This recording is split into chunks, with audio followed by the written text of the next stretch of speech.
জাতীয় ভোক্তা অধিকার সংরক্ষণ অধিদপ্তর মহাপরিচালক মহোদয়ের নির্দেশনায় দেশব্যাপী একযোগে অভিযান পরিচালনা করা হচ্ছে। এরই অংশ হিসেবে আমরা এই ঢাকা মহানগরীর কাউরান বাজারের যে পাইকারি আড়ত আলু পেঁয়াজ, এই আড়তে অভিযান পরিচালনা করলাম। আপনারা জানেন যে এর আগে আমরা কিচেন মার্কেটে যে ভোজ্য তেলের ডিলার রয়েছেন সেখানেও আমরা তদারকি করেছি, এবং তেলের ক্ষেত্রে যেটি আমাদের অবজারভেশন, পর্যাপ্ত বাজারে তেল এসেছে। আগেকার রেটের যে তেল সেগুলো অ্যাভেলেবল রয়েছে, নতুন রেটের তেলও আমরা কিছুটা দেখতে পেলাম, এবং দামটা সরকারের যে বেঁধে দেওয়া রেট এর ভিতরেই বিক্রি হচ্ছে। তবে দু একজন অসাধু ব্যবসায়ী ওনারা ওভার রেটে বিক্রি করার চেষ্টা করছেন, তাদেরকে আইনের আওতায় নিয়ে আসা হয়েছে। আলুর ক্ষেত্রে আমরা যেটি দেখলাম যে দেশি আলু যেটি নতুন এসেছে সেই আলু পর্যাপ্ত মজুদ রয়েছে এবং 60 টাকা কেজি বিক্রি হচ্ছে পাইকারি। তো খুচরা পর্যায়ে আমরা দেখলাম 65 টাকা বিক্রি হচ্ছে। তো 60 থেকে 65 এটি অনেকটা পজিটিভ নিউজ, এবং ভোক্তারাও পুরাতন আলু বাদ দিয়ে নতুন আলু ক্রয়ের দিকেই ঝুঁকেছেন, এবং আমরা আশা করছি যে এই দু একদিনের মধ্যেই আলুর দাম আরও কমে যাবে। প্রতিদিন ওনারা বলছেন যে প্রতিদিন কমছে, এবং আমরা আশা করছি যে এই দ্রুত সময়ের মধ্যে আলুর যে দাম সেটি ভোক্তাদের নাগালের মধ্যেই আসবে এবং ভোক্তারা সন্তুষ্ট থাকবেন। Thank you. জনস্বার্থে আমাদের এই ধরনের অভিযান অব্যাহত থাকবে। পেঁয়াজের ক্ষেত্রে আমরা যেটি দেখলাম যে দেশি পেঁয়াজ এবং এলসি ইন্ডিয়ান যে পেঁয়াজ, সেই দুই পেঁয়াজই 70 টাকা কেজি দরে বিক্রি হচ্ছে, অনেকটাই পজিটিভ নিউজ এটি। আমরা আশা করছি যেহেতু নতুন পেঁয়াজও বাজারে এসেছে এবং সেক্ষেত্রে ভোক্তাদের চাহিদা কিছুটা মিটে যাচ্ছে নতুন পেঁয়াজে, এই কারণে পুরাতন পেঁয়াজের দামটাও কমে গিয়েছে এবং সেই বাজার আস্তে আস্তে আরো নিচ দিকে যাচ্ছে, ভোক্তারা স্বস্তিতে থাকবে। Thank you. কত করে বিক্রি করেন পাইকারি? ব্যস্ত আছে হলো 60 টাকা পাইকারি, আর খুচরা ব্যস্ত আছে হলো 65।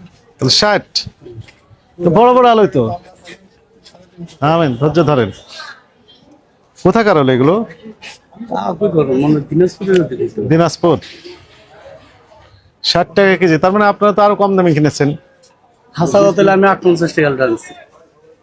58 টাকা কোথা থেকে? আলু আনছি হলো ওই বাইরে থেকে, ওই ওরা বেছে না ওদের থেকে। ওনারা কিনেছেন কোথা থেকে? ওরা যে কই থেকে কিনছে এখান থেকে, হয়তো এখান থেকে। তাহলে এখানে কয় হাত বদল হলো? 3টা বললেন তো। 2টা, মানে ব্যাপারী একটা, এর আনছে একটা, আবার আমার হাতে একটা, 3টা হয়েছে। আপনি কিনেছেন যার কাছ থেকে, উনি কিনেছেন ব্যাপারীর কাছ থেকে, ব্যাপারী কিনেছেন আবার এলাকা থেকে। 3 হাত বদল, 3 হাত এখানে বদল হয়েছে। একই আলু 3 হাত বদল, তাহলে এক হাতে কত করে লাভ? 2 থেকে 4 টাকা লাভ করেছেন বা 5 টাকা লাভ করেছেন। এর আজ কত বলছে তা তো বলতে, আমার এইখানে আমরা 5-7 টাকা লাভ মারু দিচ্ছি।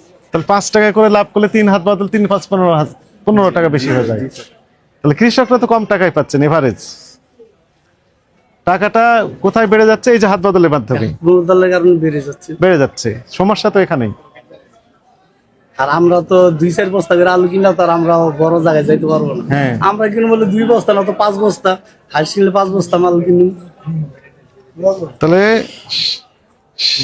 60 এমনি বস্তা 60 টাকা, 65 বস্তা যদি না তো 60 টাকা রাখা আছে। আর পুরাতনটা এইটার খবর আজকে আইছি 4 দিন পরে, এটা মনে ব্যস্ত আছে 60 টাকা, মনে ব্যস্ত আছে 60 টাকা। তাহলে ওটাও কমেছে এটাও কমেছে, দুটোটার দামই কমেছে। ওই লোকজন কি ওই পুরাতনটা কিনতেছে না নতুনটা?